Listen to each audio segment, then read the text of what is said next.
ও জাকাত কিভাবে কখন কি পরিমাণ দিতে হবে একটু ডিটেলসে আলোচনা করব।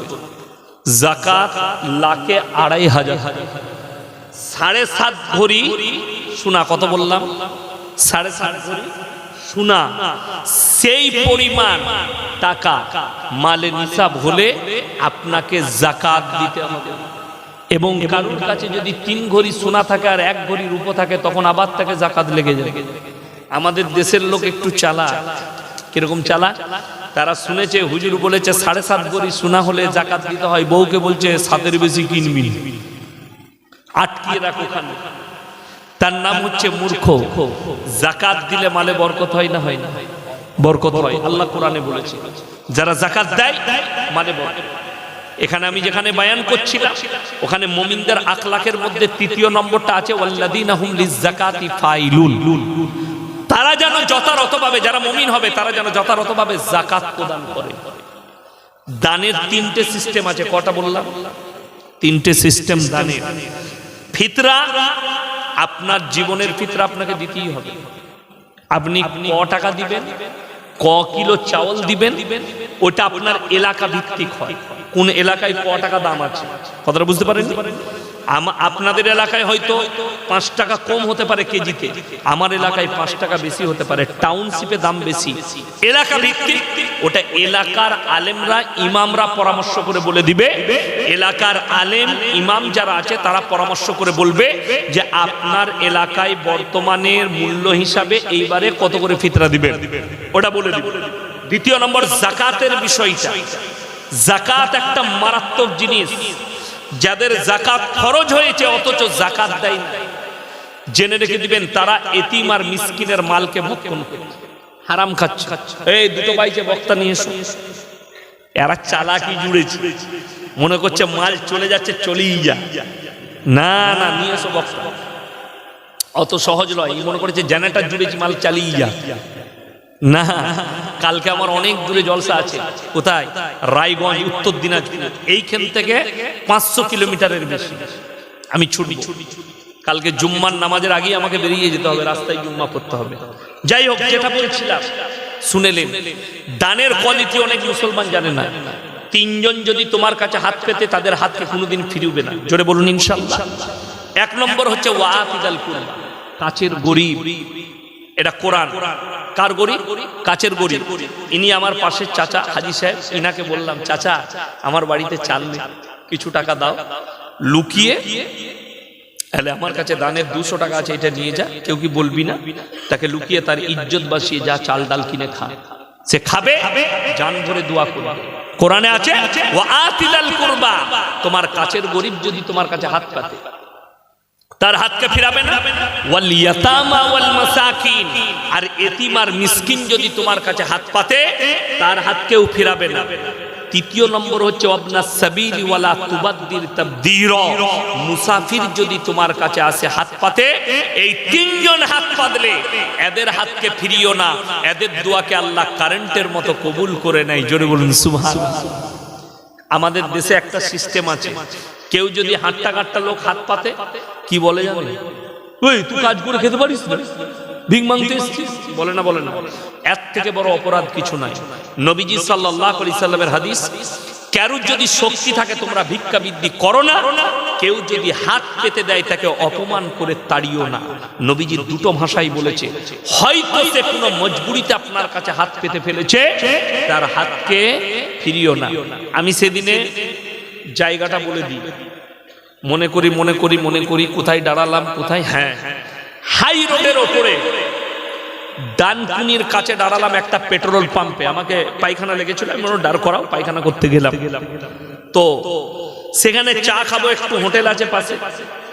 বেচারা একজন গাড়ির ড্রাইভার, তার কাছ থেকে পুলিশরা সমস্ত টাকা নিয়ে নিয়েছে, তার কাছে খাবার টাকা নেই। তো সে আমাকে মৌলী সাহেব এসে বললো যে हुजूर साहब हमको 200 रुपया दीजिएगा, हमारा पैसा सब ले लिया पुलिस वाला ने, थोड़ा खाएंगे। तो আমি তাকে দিলাম। কেন? এই লোক মুসাফির লোক, বাইরের উত্তর প্রদেশের লোক, ড্রাইভার, তার কাছে খাবারের পয়সা নেই, নিশ্চয়ই হাত পেতে চাচ্ছে। যদি মিথ্যা বলে আল্লাহর কাছে সে জবাব দেবে।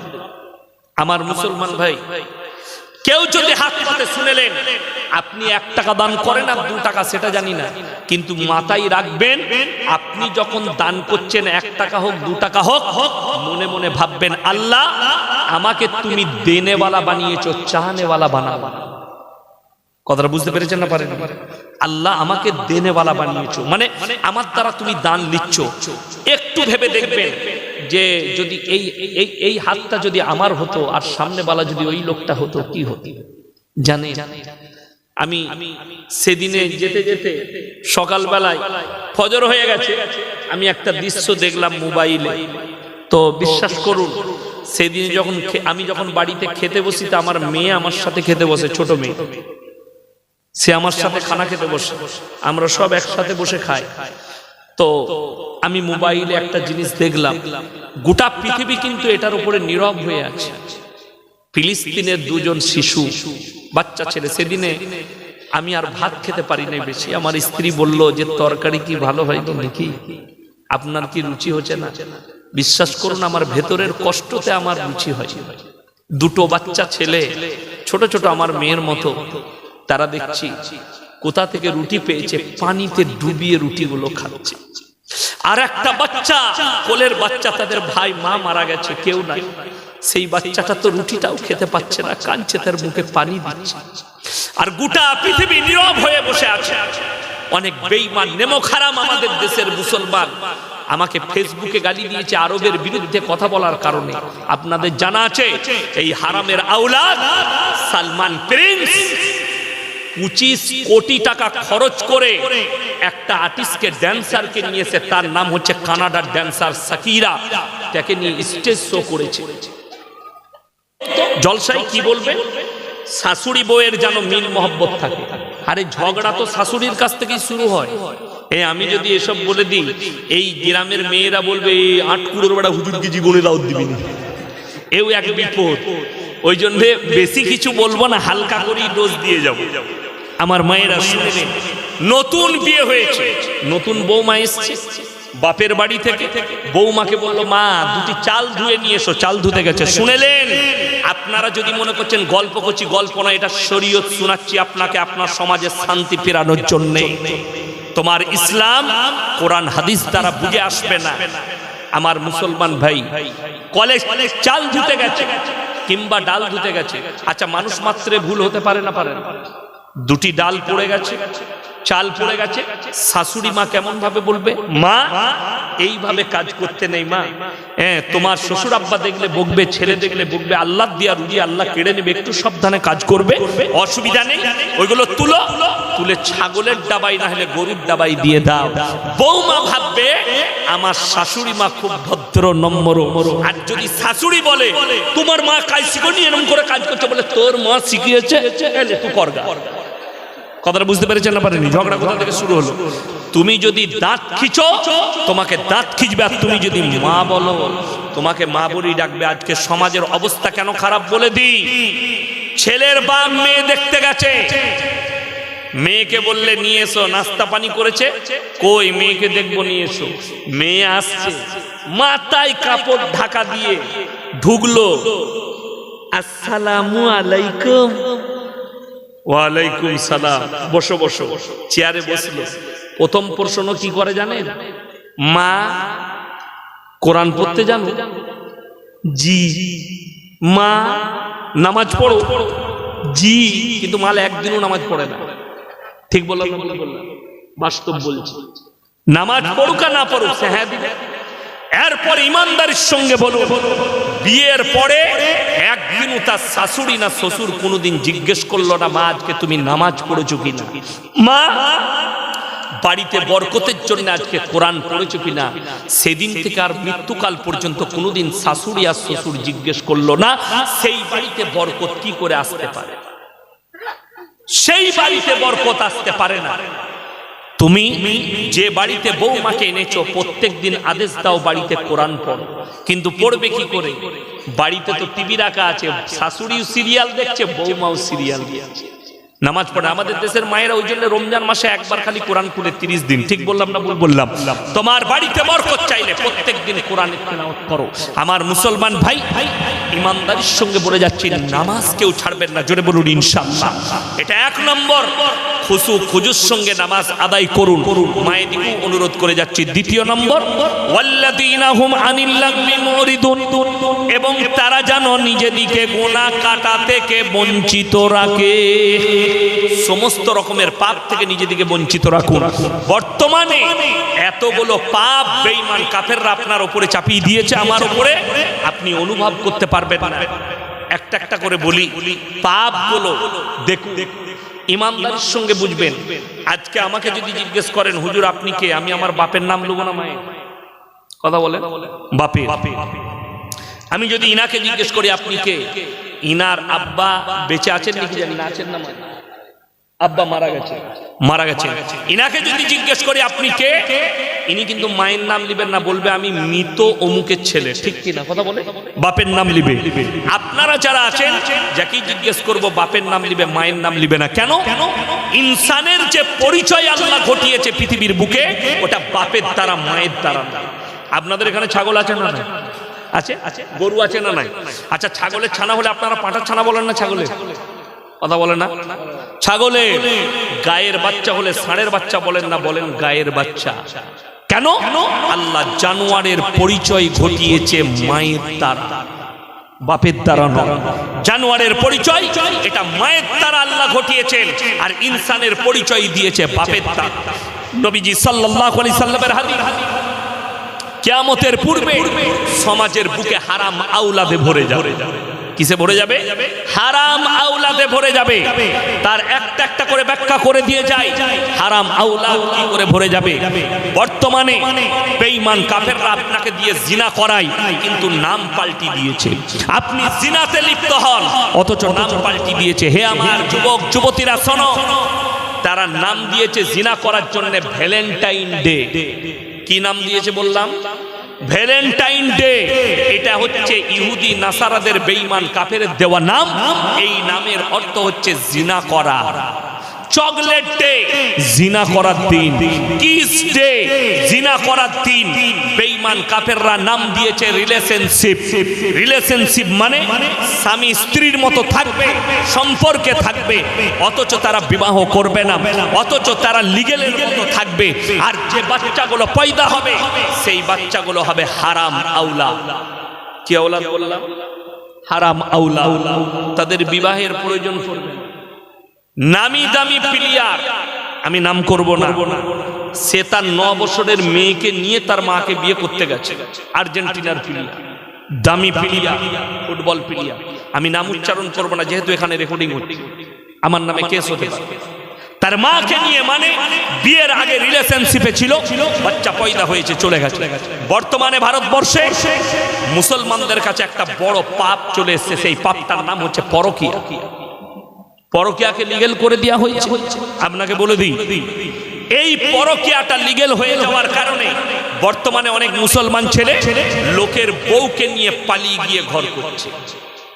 আপনি লিগ্যাল মনে করেছেন, কিন্তু জানা আছে শরীয়ত, শুনে যান, কারোর আগের স্বামী যদি তালাক না দেয়, স্বামী যদি তাকে তালাক না দেয়, স্ত্রীকে ডিভোর্স না দেয়, সেই স্ত্রী যদি অন্য জনের সঙ্গে পালিয়ে যায় আর তার সঙ্গে ঘর করে, গোটা পৃথিবীর মৌলবি যদি এক কাছে হয়ে নিকাহ পড়ায়, কাবা ঘরের ইমাম যদি নিকাহ পড়ায়, শরীয়ত সম্মত নিকাহ হবে না, হারাম নাজায়েজ সম্পর্ক। যতদিন থাকবে জিনা করা হবে, যতগুলো বাচ্চা পয়দা হবে নাজায়েজ বাচ্চা পয়দা হবে। শরীয়ত, স্বামী মরে গেলে তাকে ইদ্যত পালন করতে হবে। যদি স্বামী তালাক দেয়, ইদ্যত পালন না করে বিয়ে করা হারাম। জায়েজ। আপনাকে দেখিয়ে দেবো, হুগলি ডিস্ট্রিক্টের লোক বর্ধমানে ঘর ভাড়া নিয়ে লোকের বউকে নিয়ে পালিয়ে ঘর করছে। বর্ধমান জেলার লোক হুগলি ডিস্ট্রিক্টে আরামবাগে এসে লোকের বউকে নিয়ে পালিয়ে এসে ঘর করছে। এগুলো শুধু উদাহরণ দিচ্ছি, আপনি খোঁজ নিয়ে নেবেন। লোকের বউকে নিয়ে পালিয়ে গেছে, অথচ তার স্বামী তাকে ছাড় দেয়নি, তার স্বামী তাকে ডিভোর্স দেয়নি। এই পরকীয়া শুনেলেন, বর্তমানে ভারত সরকার লিগ্যাল করে দিয়েছে, সুপ্রিম কোর্ট। পরকীয়া সকালবেলায় উঠে যদি কেউ খানাকুল থানায় যায় আর গিয়ে যদি ডায়েরি করতে যায় আমার স্ত্রী অমুকের সাথে শুয়েছিল রাত্রে, তোমার পাছা ফাটিয়ে দেবে রুলে করে। ভারতে লিগেল আছে, চলে যা পারবি করবি, কেস করা হবে না, কেস নেওয়া হবে না। আপনি বুঝে করবেন আপনার স্ত্রীকে। ওই জন্যে আমাদের সমাজকে বাঁচানোর দায়িত্ব হচ্ছে আমাদের মুমিন মুসলমানের, ঠিক কিনা কথা বলেন? ওই জন্য আমি বলছি নামাজি হন, মুসল্লি হন। বেঈমান কাফেররা লিগেল করে দিচ্ছে, জিনা আপনাকে করাচ্ছে, খালি নামটা পাল্টিয়েছে, জিনা করার নামগুলো পাল্টিয়ে আপনার দ্বারা জিনা করাচ্ছে, আপনার দ্বারা ব্যভিচার করাচ্ছে। আমার মুসলমান ভাই, আপনি দিনদার হন, পরেজগার হন, মুত্তাকি হন। লটারি আপনার কাছে আসতে পারে না, লটারি হারাম। আপনি কি করতে এই পাপ কাজ করবেন? লটারি হারাম, সুদ হারাম, জুয়া হারাম, ঘুষ হারাম, মদ হারাম, গাঁজা হারাম। সমস্ত জিনিস আমাদের কিছু মুসলমান ভাই নিজের জন্য যেটাকে হালাল করে রেখেছে, ওটা আমাদের জন্য হারাম করে দিয়েছে। কাদের জন্য? ইমামের জন্য। নিজের জন্য হালাল, আমাদের জন্য হারাম। যদি বলেন কি, আপনাকে বুঝিয়ে দিই। আমি যদি এখন স্টেজে বলি আমার মুখটা ভালো লাগছে না, একটা ক্লাসিক সিগারেট নিয়ে আয়, আপনারা পেছনে কি বলবেন? সালাকে কে দাউদ দিলে? ঠিক কিনা কথা বলেন? হুজুর খেলে হারাম, হুজুর খেলে হারাম কো, আর তুমি খেলে মকরু। ফতোয়া পেলে কোথায়? হুজুর বিড়ি সিগারেট গুটকা খাওয়া কি? আচ্ছা আপনারা বলুন, কাঁচা পেঁয়াজ খেয়ে মসজিদে যাওয়া যাবে? কথা বলে না, কেন যাবে না? মুখের দুর্গন্ধ। নবীজির হাদিস শুনেলেন, তোমরা ততক্ষণ পর্যন্ত মুমিন হতে পারবে না যতক্ষণ পর্যন্ত তোমার কাছ থেকে তোমার প্রতিবেশী সুরক্ষিত নয়। ততক্ষণ পর্যন্ত মুমিন হতে পারবে না যতক্ষণ পর্যন্ত তোমার কাছ থেকে। আচ্ছা আপনি বলুন, ইনি যদি আমার মুখের দুর্গন্ধে কষ্ট পায়, আমার গুনাহ হবে না? হবে না। ওই জন্যই নবীজি নিষেধ করেছেন। আচ্ছা কাঁচা পেঁয়াজ খেয়ে মসজিদে গেলে একজন মুসল্লি কষ্ট পাবে বলে নবীজি নিষেধ করলেন। বিড়ি সিগারেট গুটকা যারা খায় এতে সেন করে তো আতরের মতো নেই। কথা বুঝতে পারেননি? কই পানির বোতলটা দেন। এই যে পানির বোতলটা আছে, এইটাই পানি আছে, আমাকে দিয়েছে বক্তা দিকে খাবার জন্য। এই বোতলে যদি লেখা থাকে হুজুর এটাই বিষ মিশানো আছে, খেলে মারা যেতে পারেন, এই পানিটার পান করা যাবে? কথা বলবেন, করা যাবে না। কেন? আত্মহত্যা করা জেনে শুনে ইসলামে পাপ। সিগারেট বিড়ি গুটকার প্যাকেটে লেখা আছে না নাই? হানিকারক, ক্যান্সারের কারণ। কথা বলে লেখা আছে। আপনি জেনে শুনে নিজের জানের ক্ষতি করছেন, আপনি কি করে নাকি পাবেন? কথাটা বুঝতে পারেন? সব থেকে বড় জিনিস, যে বেশি কষ্ট পায়, যে মুমিনা বেশি কষ্ট পায়, সে কে? শুনে নাও, তোমার স্ত্রী।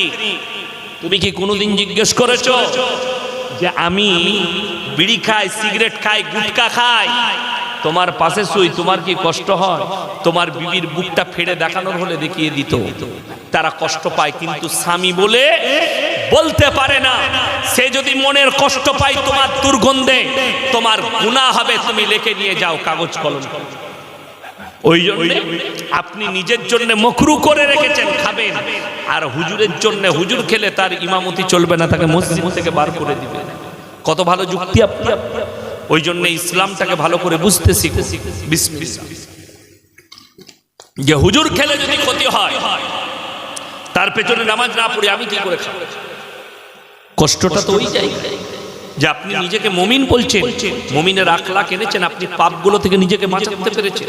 2 নম্বর বললাম। 3 নম্বর, ওয়াল্লাযীনা হুম লিয-যাকাতি ফাইলুন, এবং তারা যেন যথাযথভাবে যাকাত প্রদান করে। ভাই প্রশ্ন দিয়েছেন, প্রশ্ন যদি কেউ কি টার্গেট করে হয় আমি একটা উত্তর দেব। কি সুন্দর প্রশ্ন। এখনকার যুবক যুবতীরা জিনা ও ফিতনার মধ্যে জড়িয়ে পড়েছে, এ নিয়ে আমাদের যুব সমাজকে একটু নসিহত দিবেন। দেখুন, সব থেকে বড় পাপ যেটা এসছে সেটা হচ্ছে সমকামী এবং পরকীয়া। আমি কিন্তু বলে দিলাম পাপের নামগুলো। তারা নাম দিয়েছে ইহুদি নাসারারা, কি নাম দিয়েছে? কি নাম দিয়েছে? ভ্যালেন্টাইন ডে, কিন্তু এটা জিনা করার দিন।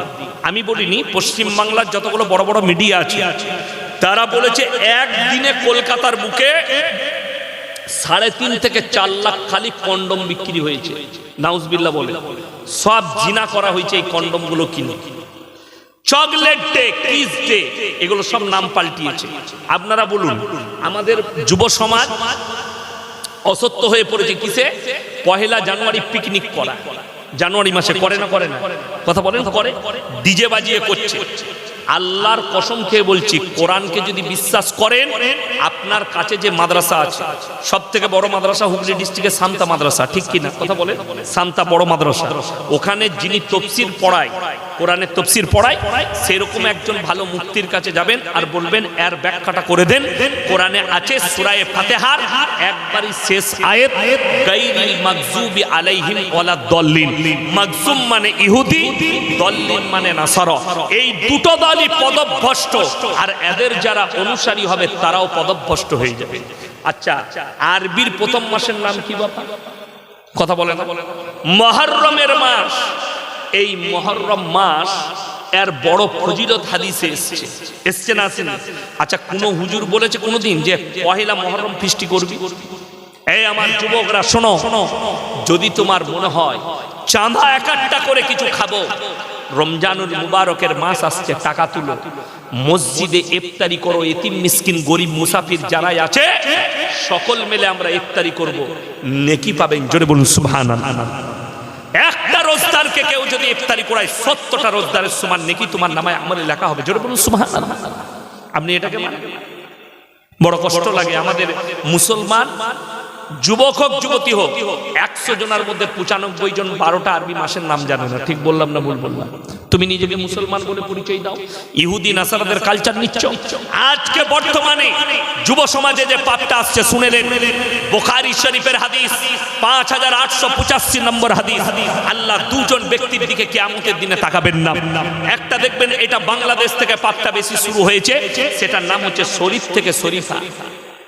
কথাটা বুঝতে পারেন? সমকামী, সমকামী এবং কি নিজের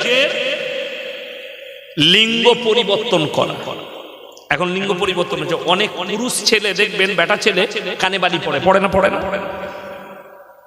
আমাদের এই বাপ চাচারা আছে, আমার বাপের বয়সী যিনারা আছেন, এনাদিকে অনুরোধ করছি, ইনারা জানেন এমন একটা যুগ গেছে, ইনাদের বাপ দাদুদের যুগ, তখন মানুষের কাছে অভাব ছিল, অভাবে ছিঁড়া জামা পরতো, ঠিক কি? ছিঁড়া কাপড় পরতো। আমাদের দাদিরা পড়েছে, ইনাদের দাদিরা পড়েছে, ইনাদের মারা পড়েছে, এবং তারা অভাবে পড়েছে, কি অভাবে। আর এখনকার হারামখোরগুলো স্বভাবে ছিঁড়া জামা পরছে। আরামবাগ থেকে নতুন প্যান্ট কিনে নিয়ে এসে বেলেটে করে ঘরে ফাচ্ছে। মা বলছে ও কি করছি? বলে তুই বুঝবি না, তুই ডিজাইন কেন? এক হারামের আওলাদ নেচেছে ছিঁড়া প্যান্ট পরে, হারাম করু ছিঁড়া প্যান্ট। বড় কষ্ট লাগে। আমরা জলসাই গেলে বলে হুজুর একটা সেলফি লু, সেলফি তুলছে আমার সাথে, আর চুল কেটেছে হারাম কর শুয়োরের মাথার মতো। হ্যাঁ, সেলফি তুলছে আমার সাথে, আর প্যান্ট পরেছে ছিঁড়া সালমান খানের মতো। তুমি নিজেকে মনে করো নবীর অনুসারী? বড় কষ্ট লাগে। যদি মহাব্বত করো উলামায়ে দ্বীনকে, যার সঙ্গে যার মহাব্বত তার সঙ্গে তার কিয়ামত হবে, এটা মাথায় রাখবেন। আল্লাহ এদিকে পদভ্রষ্টদের দলে তুলবে। আজকে কিন্তু অভাব নেই, তুমি ছিঁড়া প্যান্ট কেন পড়ো? আজকে সমকামিতে লিপ্ত, বুখারী শরীফের হাদিস, আল্লাহ তাদের দিকে তাকিয়ে দেখবেন না। এক নম্বর ওই পুরুষ, যে পুরুষ নিজের রূপটাকে নারীর মতো করে, কানে বালি পরে, হাতে বালা, হাতে সুতো বাঁধে, এদিকে আল্লাহ তাকিয়ে দেখবেন না। দ্বিতীয় নম্বর ওই নারী, যে নারী নিজের রূপটাকে পুরুষের মতো করে, জিন্সের প্যান্ট গেঞ্জি পরে, ববি কাট চুল কাটে, পুরুষের মতো সাজতে চাই, ছোট ছোট চুল রাখে, এই নারীর দিকেও আল্লাহ তাকাবেন না। এই দুজন ব্যক্তি কিয়ামতের দিনে জাহান্নামে যাবে। আমার মুসলমান ভাই, যারা যে যুবকরা, যে যুবতীরা, শিক্ষিতরা যারা মনে মনে ভাবছেন আমি সমকামী হব, যারা মনে করছেন পুরুষে পুরুষে বিয়ে করা লিগে লাগে, নারীতে নারীতে বিয়ে করা লিগে লাগে, অনুরোধ করে ওই মুসলিম যুবক যুবতীদিকে বলে যাচ্ছি, কোরআন হাদিসের স্টাডি করো। এই পাপের কারণে আল্লাহ একটা পুরো জাতিকে ধ্বংস করেছেন, সেটা হচ্ছে হযরতে লূত নবীর কওম। রুটির মতো পাল্টানো হয়েছে। কোথায়? লোহিত সাগরের ওপরে, যে জায়গাটাকে বলা হয়েছে মরা সাগর, যে সাগরের মধ্যে একটা পোকামাকড় জন্মায় না, তারা এত বড় অভিশপ্ত, কিয়ামত পর্যন্ত অভিশপ্ত। আমার ওই মুসলমান যুবক যুবতীকে বলি, শোনো, কোরআনে আছে দুজন নবীর বিবিকে জাহান্নামে দেব, তাদের স্বামীরা নবী হওয়ার পরেও আটকাতে পারবে না। আজকে জানেন, বলতে কষ্ট লাগে, সব থেকে প্রথমে কিয়ামতের দিনে জাহান্নামে যাবে একদল হুজুর, আমাদের মতো মৌলবীরা। তার কারণ কি? আজকে বহু লোক নামাজ পড়ে না, বহু লোক রোজা রাখে না, বহু লোক পাপ করে, এটা ভেবে আমি জীবনে যত পাপই করি আর যদি মারা যায় এই হুজুররাই দোয়া করে জান্নাতে দিবে। আপনি এই আশা করে বসে আছেন ইয়াসিনের জন্য, এই আশা করে বসে আছেন আপনার বাপ হাজী সাহেব বলে, আপনি এই আশা করে বসে আছেন আপনার চাচা হাজী সাহেব বলে আপনাকে দোয়া করে জান্নাতে দিবে। আমি আপনাকে দলিল দিয়ে যাচ্ছি, খালি শুনেলেন। আপনি যে মনে করেছেন এক নম্বর দলিল, নবীদের থেকে আল্লাহর কাছে প্রিয় পৃথিবীতে কেউ আছে? কথা বলেন, নবীরা জান্নাতি, এবং সমস্ত নবীদের মধ্যে আল্লাহর কাছে সব থেকে প্রিয় হচ্ছেন হযরত মুহাম্মদ মুস্তাফা, সকলে বলুন না সাল্লাল্লাহু আলাইহি ওয়াসাল্লাম। বুখারী শরীফের রওয়ায়াতে আছে, আল্লাহর হাবিবের কাছে খবর এলো, ইয়া রাসূলুল্লাহ, ইয়া হাবিবাল্লাহ, আপনার চাচা যান যেন অসুস্থ অবস্থায় আছেন, মরণাপন্ন অবস্থা, যে কোন টাইমে মারা যাবে। আল্লাহ নবী সাল্লাল্লাহু আলাইহি সাল্লাম ছুটলেন, কোথায়? চাচার বাড়িতে। হাতটা ধরলেন চাচার, চাচা গো, একবার খালি কলমাটা পড়ে নাও, আমি আল্লাহর কাছে তোমার জন্য কেঁদে কেঁদে ক্ষমা চাই।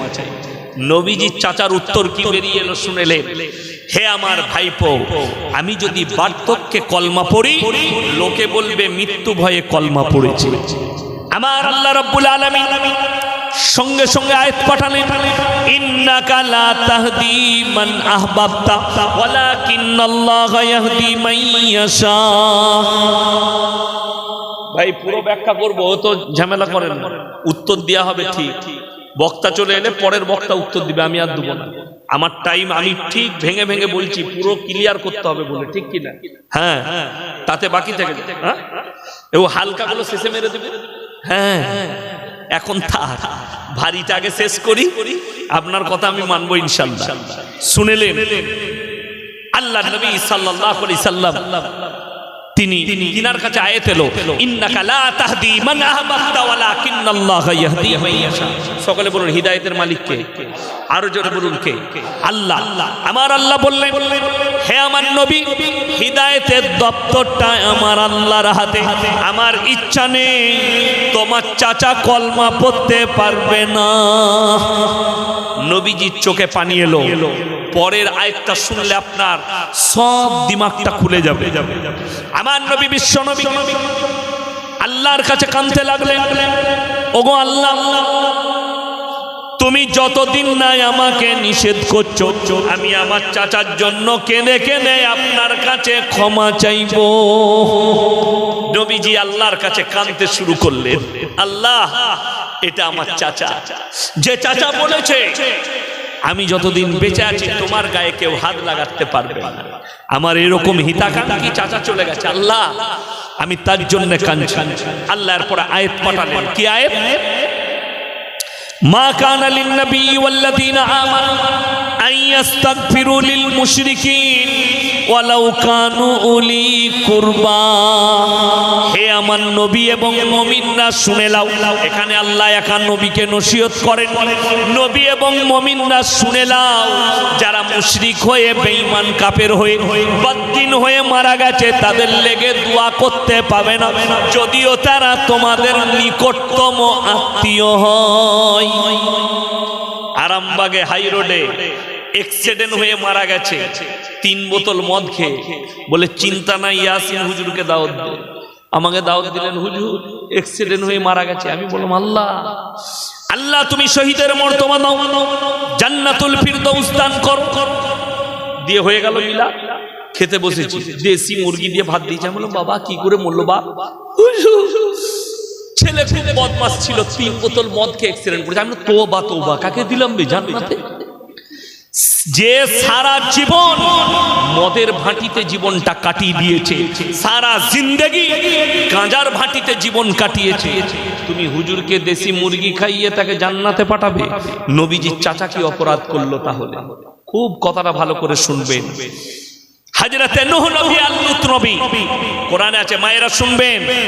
যে মায়েরা মনে মনে ভাবছে হুজুর দোয়া করলে জান্নাতে যাব, নামাজ পড়ি বা না পড়ি, রোজা রাখি বা না রাখি, আল্লাহকে ডাকি বা না ডাকি, যত রকমের পাপ করি, কোরআন বলছে দারাবাল্লাহু মাসালাল লিল্লাযীনা কাফারু ইমরাতা নূহি ওয়া ইমরাতা লূত কানাতা তাহতা আবদাইনি মিন ইবাদিনা সালিহাইনি ফাকানাতাহুমা ফালাম ইউগনিয়ানহুমা মিনাল্লাহি শাইয়্যা ওয়া কিলা দুখুলান নার মা'আদ দাখিলিন। আমি দুজন নবীর বিবিকে জাহান্নামে দেব। নূহ নবী আর লূত নবী, তারা নবী হওয়ার পরেও আটকাতে পারবে না, আল্লাহ কোরআনের লাকির টেনে দিয়েছেন। নূহ নবীর বিবি আর লূত নবীর বিবি জাহান্নামে যাবে, তাদের স্বামীরা নবী পয়গম্বর জান্নাতি। আর আপনি মনে করছেন আমি যদি সমকামী হয়, আমি যদি পাপে লিপ্ত হয়, আমি যদি সমকামী হয়ে যাই, আমার মা তাহাজ্জুদ গুজার, আমার বাপ হাজী সাহেব, এরা দোয়া করে পার করাবে, নবী তার বিবিকে জান্নাতে দিতে পারবে না। আর তোমার বাপ, তুমি পাপ করে দুনিয়া থেকে যাবে, তোমাকে কি করে জান্নাতে দিবে? খুব বিবেককে ভাববে। আচ্ছা আপনারা বলুন, আপনাদের এখানে পুকুর আছে না নাই? মাছ চাষ হয়? আছে? পুকুরে যদি কারুর সন্তান পড়ে যায় আর বাপ যদি দেখতে পায়, বাপ ঝাঁপ দেবে না? দেবে না? দেবে। সাঁতার না জানলেও ঝাঁপ দেবে। দেবে না? কেন? পৃথিবীতে এমন একজন পয়গম্বর নবী নিজের চোখে নিজের সন্তানের লাইভ মৃত্যু দেখেছে, তিনি হচ্ছেন হযরতে নূহ নবী। তার ছেলে কিনান হাবুডুবু খাচ্ছে দরিয়ার মধ্যে, নৌকার উপরে আছেন নূহ নবী। নূহ নবী দোয়া করলেন, লা আসিমাল ইয়াউমা মিন আমরিল্লাহ, আল্লাহ গো, এ আমার ওরস পুত্র, আমি কষ্ট পাচ্ছি, আমার এই সন্তানকে তুমি রক্ষা করো।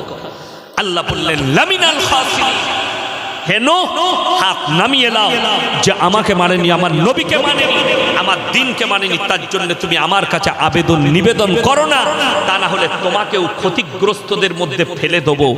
নূহ নবীর হাত নেমে গেছে, লাইভ মৃত্যু দেখেছে সন্তানের, আল্লাহর কাছে দোয়া করার রাস্তা পাইনি, আল্লাহ নিষেধ করে দিয়েছে।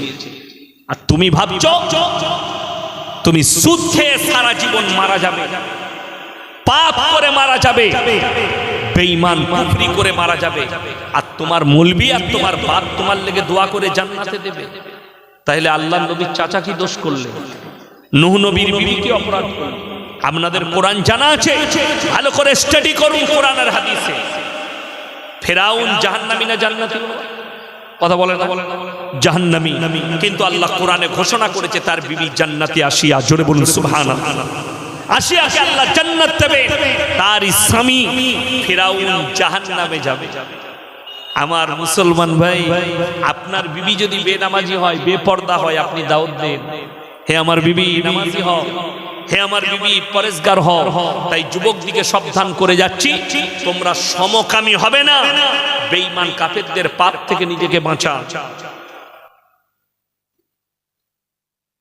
সামনে রমজান আসছে, ফিতরা। হাইরে মুসলমান, এই 25 কোটি টাকা যদি ফিলিস্তিনের বাচ্চা শিশুগুলোকে দিতিস, তারা একটু দুধ খেতে পেত, তারা একটু খাবার পেত। পৃথিবীতে 48টা মুসলিম রাষ্ট্র আছে, বড় কষ্ট লাগে। সমস্ত দেশের সেনা যদি এক কাছে করা হয়, 50 লাখ সেনা হবে, ঠিক কি না? কথা বলে দেখছে না, বাকি থাকবে কি?